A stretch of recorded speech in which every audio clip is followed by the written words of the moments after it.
Hello, everybody. Welcome to another PonderCast. I've got Colleen O'Rourke on this episode. Colleen, how about you introduce yourself and tell us when you were at Riley, when you graduated?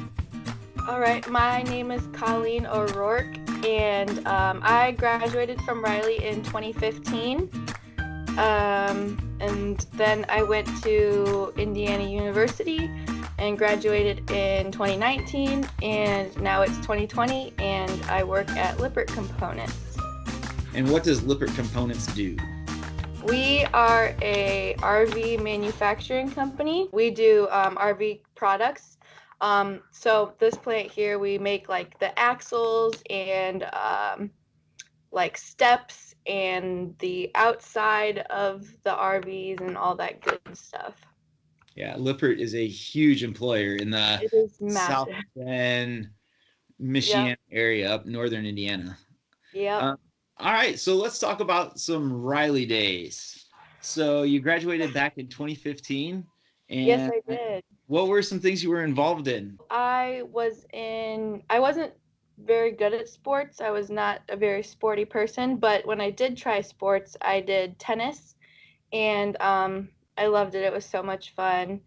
And what I was really into, though, was I was in theater, and I did like the drama program, and I was in all the plays and all that stuff, and I absolutely loved that.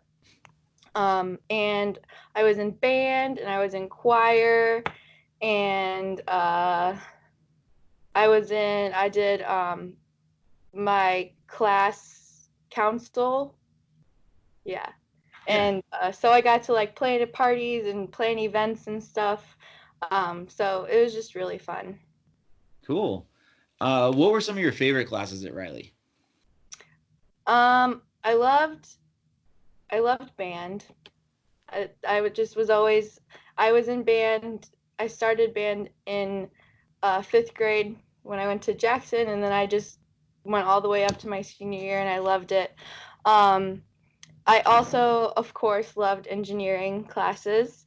I took engineering classes all 4 years there, and they were challenging, and there was some classes that I liked more than others, but all in all, I think my engineering classes were some of my favorites. I also really loved ecology with Miss Kensinger.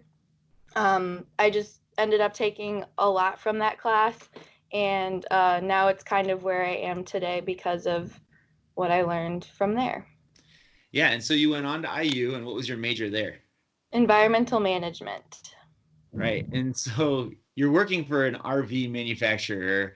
Yes. Your major was, and some people will have a hard time putting those two together. So can you explain to us how an environmental manager works at an RV industry?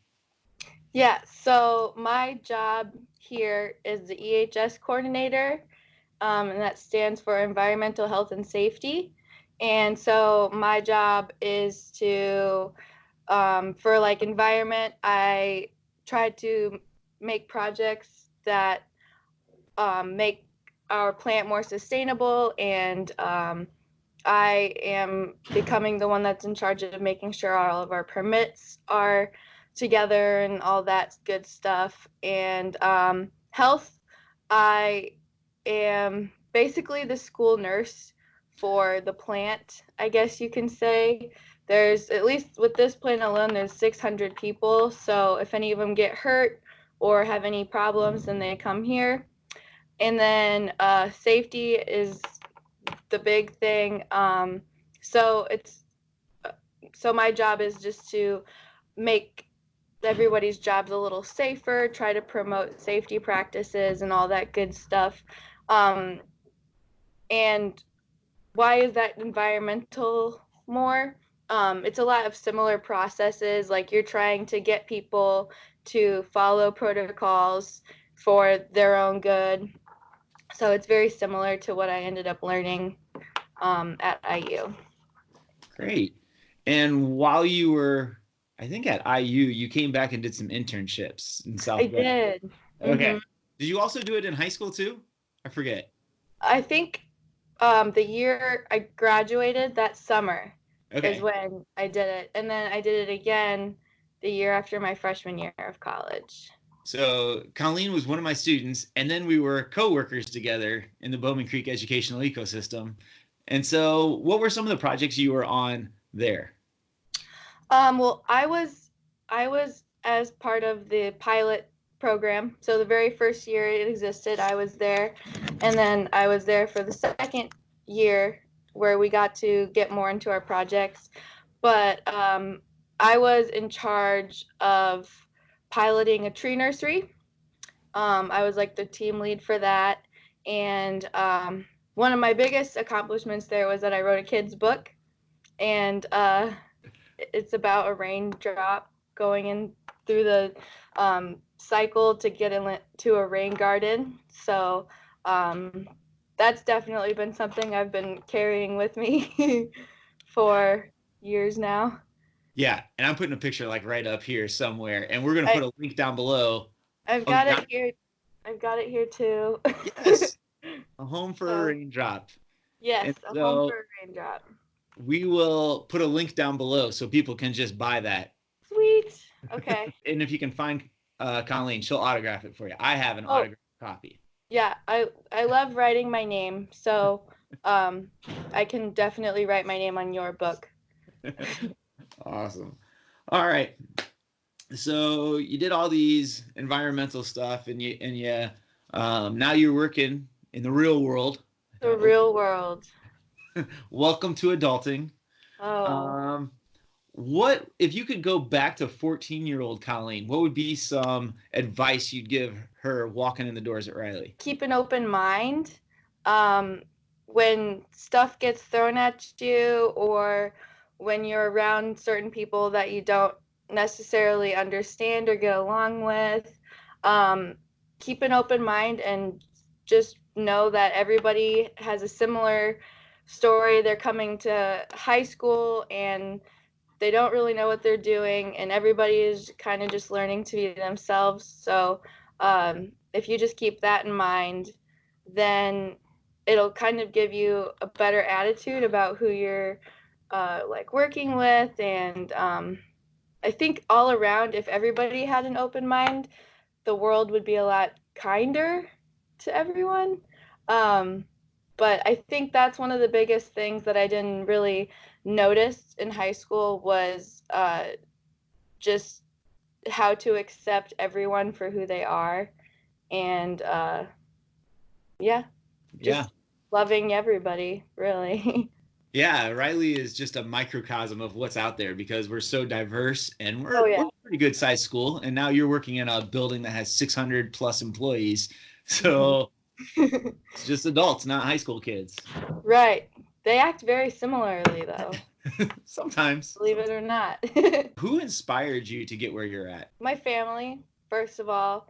I just really wanted to make them proud, and I wanted to get into something that I actually cared about and that I actually have a big passion for.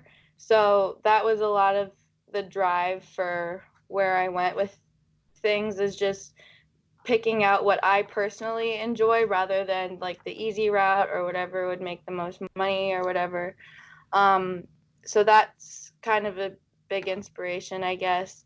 Um, I was also inspired by my teachers. Love my teachers. Teachers do not get enough credit. That's a fact. They, like you guys, always have pushed me to do my best and try to prepare me for the real world. And I'm still here. I made it. So you must have done something right.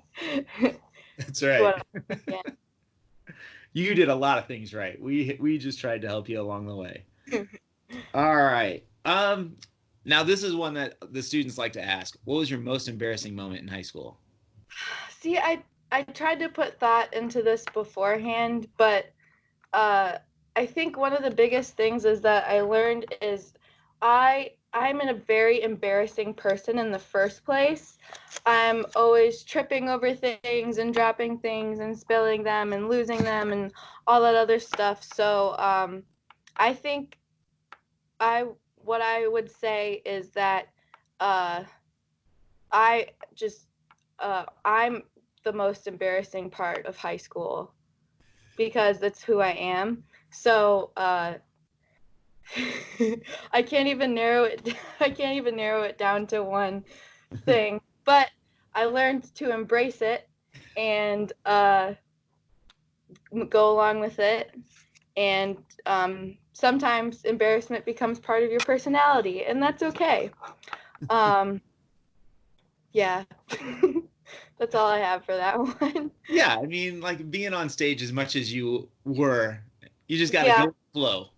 Yeah, basically. The role I always ended up taking in my plays was just some buffoon in the background doing stuff to make people laugh. And that's just, if you think that's embarrassing, then that's pretty much how I live my day-to-day life. Now you've got a chance to give your littlest brother some suggestions. He's at Riley.